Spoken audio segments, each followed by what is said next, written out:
Čaute, čaute. Dnes si dáme len takú rýchlu šmakovku.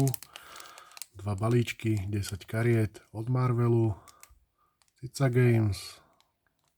Obsahuje balíček jednu holokartu. Prvá edícia, čo som sa tu ešte dočítal, že 192 kariet plus 27 tajných. 27 holodiamond, 27 holosparkle a 55 hololaser.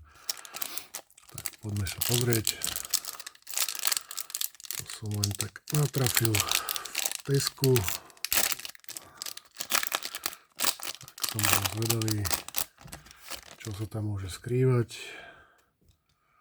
Obal Marvel, kartičky tenké, nejaký návod, neviem z ktorej strany. Typneme si túto, rovno opačné, takže misia 1, Vision, nejaký group attack a toto vyzerá, že je číslovanie, takže je to prvá zo 192 kariet. Takže prvá, táto je 10, takže tak by to malo byť.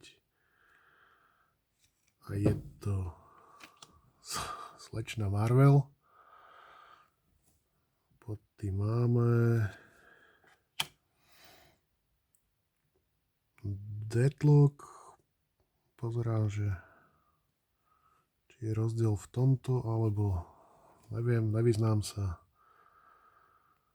A toto vyzerá, že je tá holo a je to Spider-Man a Ghost Spider. Takže toto bude asi tá holokarta. Fajn, kartičky sú tenučké a pod tým máme ešte Groot, takže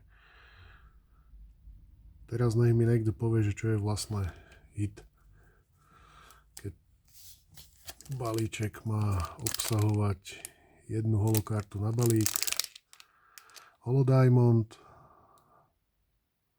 holosparkle a deadlock. Neviem,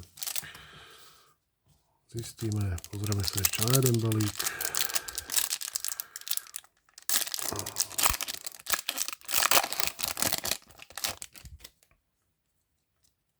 Takže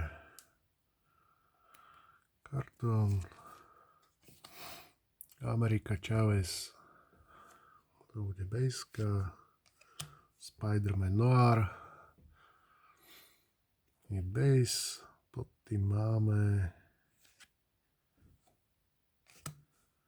Spider-Man, Spider-Girl a Ghost Spider, takže nejaký Team 3, tu bolo Team 2.